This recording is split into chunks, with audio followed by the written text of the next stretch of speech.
Hey guys, welcome back to my channel. अगर आपने subscribe नहीं किया तो प्लीज़ सब्सक्राइब कर लीजिए ताकि आपको आने वाले टाइम पे नोटिफिकेशन वगैरह मिलते रहेंगे। तो बिना डिले किए हुए स्टार्ट करते हैं। ये आपके स्पोकन इंग्लिश के लिए बेनिफिशियल रहेगा और कम्पिटिटिव एग्ज़ाम के लिए बहुत सारा कंटेंट आपको यहाँ से मिलेगा। तो बिना डिले किए हुए स्टार्ट करते हैं। द नीड, ज़रूरत, टू ट्रांसफॉर्म होता है किसी चीज़ को बदलना, चेंज करना। एग्री फूड, एग्री मतलब एग्रीकल्चर, जो किसानी खेती करते हैं, या फूड सिस्टम जो मतलब खेत में हम खाने की चीज़ें उगाते हैं उनको चेंज करना पड़ेगा। Need to change. We did the report, what did the report. Did मतलब वर्ब की सेकंड फॉर्म, डू की सेकंड फॉर्म है। व्हाट डिड क्या किया, the report from the United Nation food and agriculture organisation से। तो ये देखो, डिड यहाँ पे डू की सेकंड फॉर्म नहीं, या हेल्पिंग वर्ब के रूप में यूज हुई है। तो what did the report from the United Nation food and agriculture organisation से। तो क्या कहती है, क्वेश्चन मार्क है कि व्हाट डिड। देखो WH का वर्ड हमें पहले आ गया, फिर उसके बाद हेल्पिंग वर्ब आ गई, तो ये क्वेश्चन मार्क बन गया और ये पास्ट टेंस बन गया। What did the reports United nation FAO जो है फूड एंड एग्रीकल्चर ऑर्गेनाइजेशन से क्या कहती है, और इसने क्या कहा, मतलब क्योंकि पास्ट की बात है, क्या कहा। How is favouring the cultivation of, मतलब फेवर कर रहे हैं, मतलब सपोर्ट कर रहे हैं कल्टीवेशन उगाना किसी चीज को। वाटर इंटेंसिव, जो वाटरिंग, गजलिंग भी बोलते हैं, गजलिंग मतलब जिसमें पानी ज्यादा लगता है। कैश क्रॉप जो नकदी फसल है, like sugarcane and areca nut जो होता है। और अफेक्टिंग द इन्वायरमेंट, वो इफेक्ट कर रहे हैं इन्वायरमेंट को। कैसे, क्वेश्चन पूछ रहा है how will diversification of crops help. तो डाइवर्सिफिकेशन ऑफ क्रॉप कैसे हेल्प करता है। तो अरेका नट जान लेते हैं। अरेका नट होता है अखरोट, सुपारी होता है, अरेका नट में ज़्यादा लगता है, और शुगर केन में, गन्ने में पानी लगता है। तो ये क्वेश्चन आ सकता है। एक बार 2019 के UPSC में आया था कि जो वाटर गजलिंग क्रॉप क्या है, शुगर केन और अरेका नट भी आ सकता है। तो एक पैडी तो ऑब्वियस है कि नॉर्थ में हमेशा पैडी उगाया जाता है, जो वाटर गजलिंग क्रॉप है। लाइक जनरली 50 to 100 सेंटीमीटर जो बारिश चाहिए होती है, मतलब 100 टू ऊपर ही चाहिए होती है, 100 से ऊपर लेके चलते हैं। बट यहाँ पे हरियाणा में और UP में लगभग 50 के आसपास सेंटीमीटर के आसपास बारिश होती है, और वो धान के लिए 100 से ऊपर चाहिए। तो वो ग्राउंड वाटर एक्सट्रैक्शन ज़्यादा चलता है, एक्सप्लोटेशन होता है ग्राउंड का। इसलिए वो कहते हैं कि वाटर गजलिंग क्रॉप को हमें मतलब डिस्करेज करना चाहिए, गन्ने को और जो धान को। और ये अरेका नट, सुपारी भी उसमें आती है। तो यहाँ पे बात करें ground breaking report. Ground breaking मतलब एक जो होती है कि वाटर शेड मूवमेंट बोलते हैं ना, ग्राउंड ब्रेकिंग, बिल्कुल इस जगह को, बेस को उखाड़ के फेंक देगी। Ground breaking report from the United Nation. तो ये जो चेंज कर देगी, जो है अभूतपूर्व, जो पहले नहीं आई है। ग्राउंड ब्रेकिंग नई, बिल्कुल नई खोज है ये। तो अभूतपूर्व जो पहले नहीं आ चुकी है। Report from the United nation FAO, publish earlier, verb की सेकंड फॉर्म है पब्लिश। तो अर्लियर दिस मंथ, अर्लियर मतलब इस महीने में थोड़ा सा पहले, जब स्टार्टिंग में मंथ स्टार्ट ही हुआ था। हैज वर्ब की third form present perfect tense.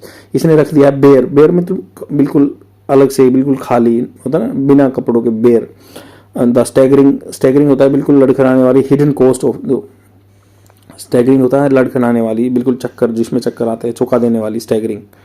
Deeply soaking जो है, तो staggering, deeply soaking, hidden cost of our global agro food system, agri food system की सरपास, ये सरपास कर रहे हैं, मतलब क्रॉस कर रहे हैं। Astonishing near about the $10 trillion. तो मैंने पहले भी बताया आपको, 1 million is equal to 10 lakh, 1 million is equal to 10 lakh, और 1 billion is equal to 1000 million. तो 1 billion is equal to 1000 million, ये 1000 मिलियन के बराबर होता है। और 1000 billion is equal to 1 trillion. तो आपको समझ में आ गया होगा, ये उनका 1000 में चलता है ब्रिटिशर्स का, तो 1 ट्रिलियन होता है। तो ये लगभग कह रहे हैं कि जो एग्रो फूड सिस्टम का जो पैटर्न फॉलो किया जा रहा है, मान लो वाटर गजलिंग क्रॉप ले रहे हैं हम या उगा रहे हैं, तो उससे क्या हुआ, 10 ट्रिलियन का इकोनॉमी में लॉस हो रहा है। ऑटोमेटिकली लॉस हो रहा है कि मान लो पानी की कमी पड़ेगी, पानी आदमियों को चाहिएगा, पानी बहुत सारी चीज़ों में यूज होता है, तो इसलिए $10 ट्रिलियन का लॉस हो रहा है। ये फूड एंड एग्रीकल्चर ऑर्गेनाइजेशन की रिपोर्ट में आया है। In middle income country like India, जैसे मिडिल इनकम कंट्री है India, this cost constitute 11%, constitute बनाती है, मतलब कॉन्स्टिट्यूशन बोलते हैं ना, संविधान बोलते हैं, तो ये संविधान बोलते हैं। बट ये कॉन्स्टिट्यूट का मतलब होता है, देखो ये संविधान होता है, ये कॉन्स्टिट्यूट अलग होता है। कॉन्स्टिट्यूट बनाना किसी के इंग्रेडिएंट, मान लो ऐसे बोलते हैं ना, दिस फूड कॉन्स्टिट्यूट, सम्मिलित होता है, इसमें क्या इंग्रेडिएंट्स हैं, तो कॉन्स्टिट्यूट नियरली 11% ऑफ GDP। जो मतलब ये लॉस होता है 11% GDP तक, GDP का हो सकता है। ये फूड एंड एग्रीकल्चर ऑर्गेनाइजेशन ने बोला। विच मैनिफेस्ट होता है किसी चीज़ को उत्पन्न करना, मैनिफेस्टेशन, जैसे मान लो किसी चीज़ में कीड़े डल जाते हैं, वो बोलते हैं ना मैनिफेस्टेशन हो गए यार यहाँ पे।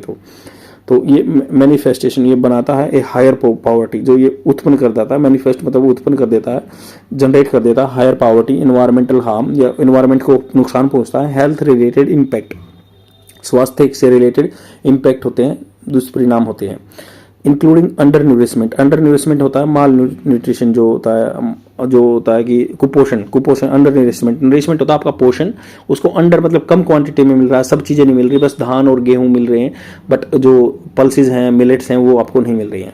N unhealthy dietary pattern, unhealthy जो स्वास्थ्य के लिए लाभदायक नहीं हो, जैसे डाइटरी पैटर्न बन जाता है आदमियों का, क्योंकि वो फसल नहीं होगी तो वैसे ही उगाएंगे।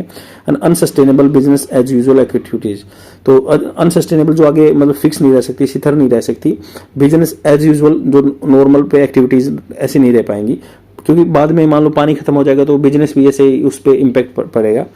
And practice for this escalating cost, escalating होता है बढ़ाने वाली है, मतलब प्राइस बढ़ रही है ना, एस्केलेट होना, एस्केलेटर जैसे आप चढ़ते हो सीढ़ियों पे, एस्केलेटर बोलते हैं ना उनको, तो ऊपर चढ़ने वाली सीढ़ियाँ, तो एस्केलेटिंग कोस्ट भी आएंगी। And pointing to a need to transform agri food system, तो हमें जो एग्रीकल्चर में फूड सिस्टम बना रखा है उसको चेंज करना पड़ेगा।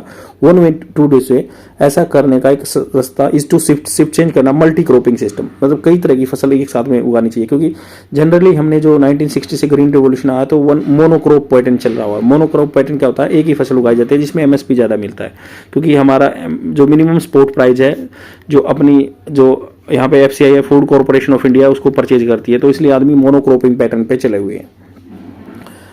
तो wellbeing, improve nutritional outcomes of और कम्युनिटीज, हमारी कम्युनिटी के लिए पॉजिटिव इंपैक्ट, इकोलॉजिकल हेल्थ, और ये क्या है पॉजिटिवली इंपैक्ट करता है हमारे इकोलॉजिकल क्या होता है, पारिस्थितिक तंत्र होता है। पारिस्थितिक कैसे होता है, मतलब जो भी पशुओं का, आदमियों का, या जो भी अपने जो फ्लोरा और फोना का इंटरेक्शन होता है उसको इकोलॉजी बोलते हैं। फ्लोरा क्या होता है, जो पेड़ पौधे होते हैं, फोना जो आदमी या एनिमल होते हैं, जो इनका इंटरेक्शन होता है उसको इकोलॉजिकल हेल्थ बोलते हैं, what are the impacts of the intensive agriculture. Intensive होता है ज़्यादा गहन, मतलब किसी चीज़ का ज़्यादा एक्स्ट्रा वो काम करना, एक्सप्लोरेशन करना, इंटेंसिव एग्रीकल्चर।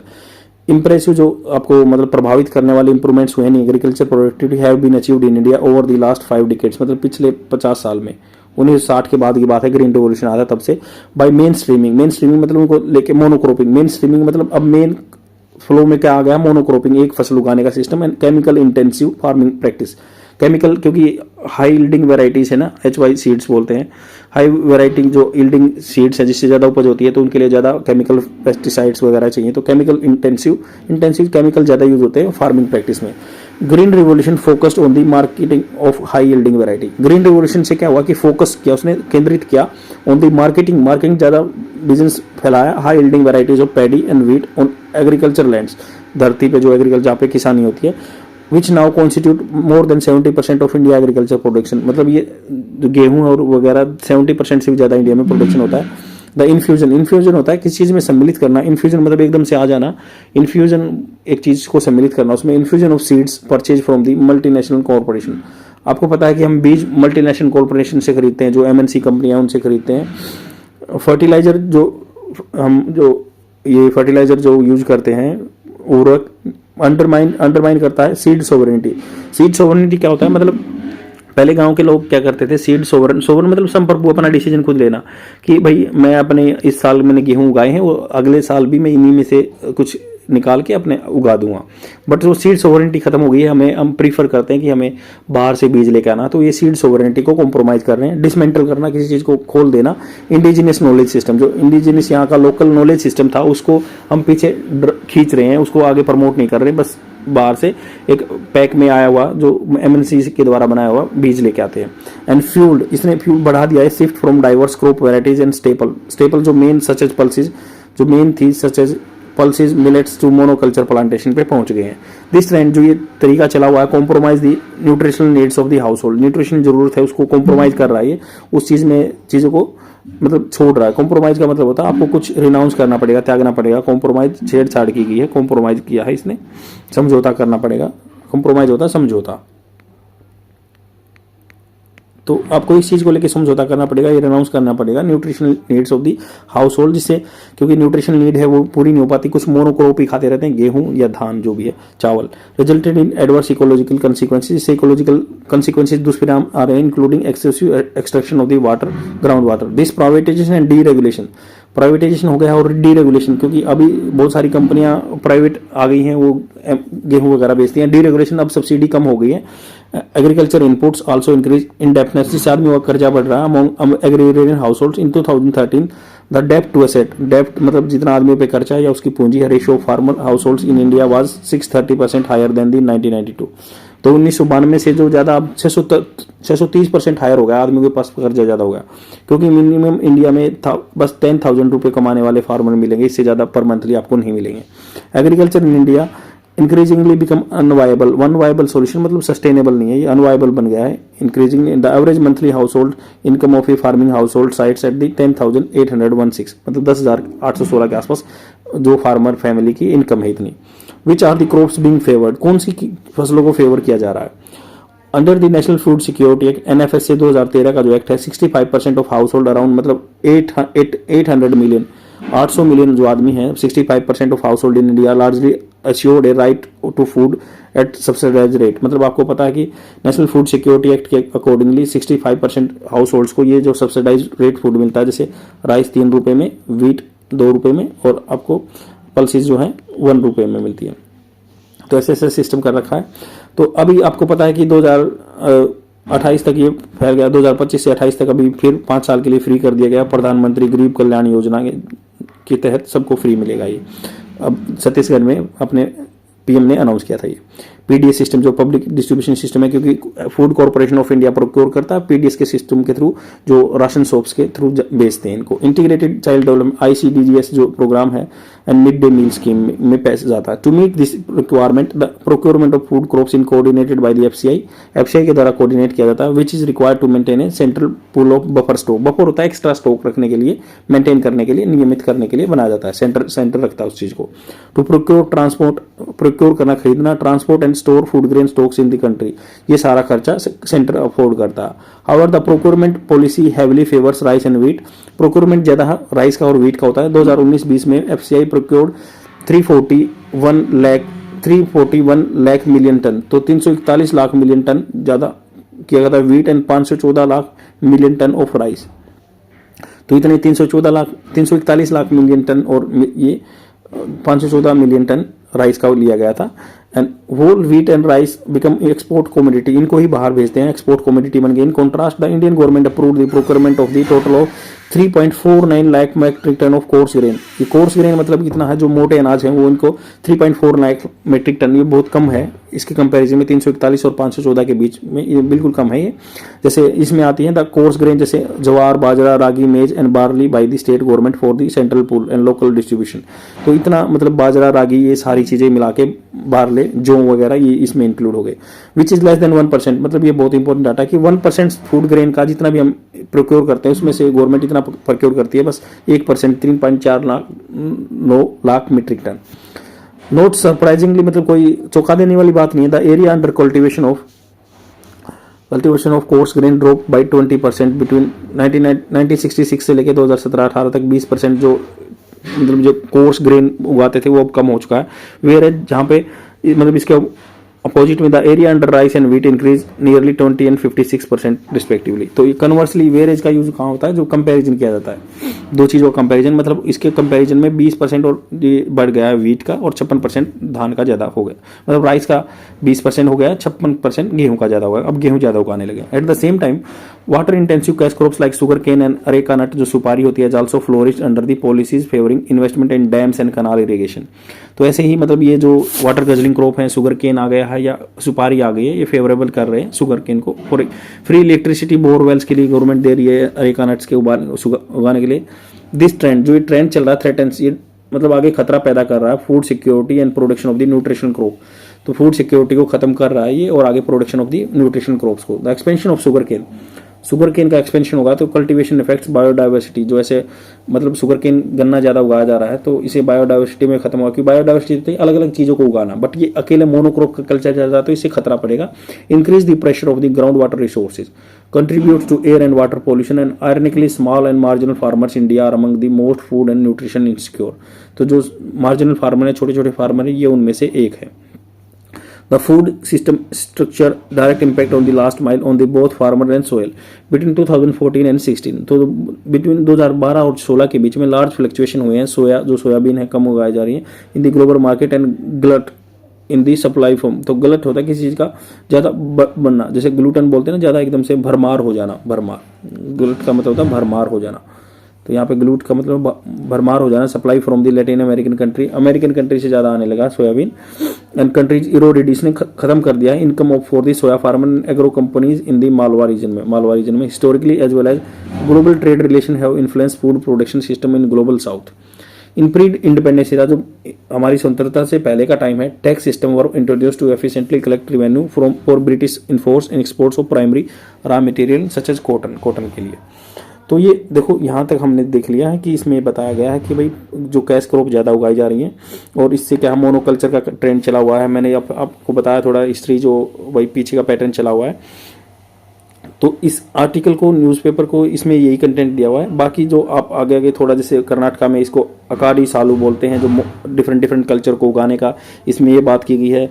अब यहाँ आके बोला गया है कि जो 70% ऑफ कॉमर्शियल क्रॉप हैं जो विजुअल रिप्रेजेंटेशन है, और 20% फूड के लिए और 10% इन्वायरमेंटल सर्विस के लिए, ऑयल सीड्स वगैरह, यहाँ पे ये डाटा दिया हुआ है.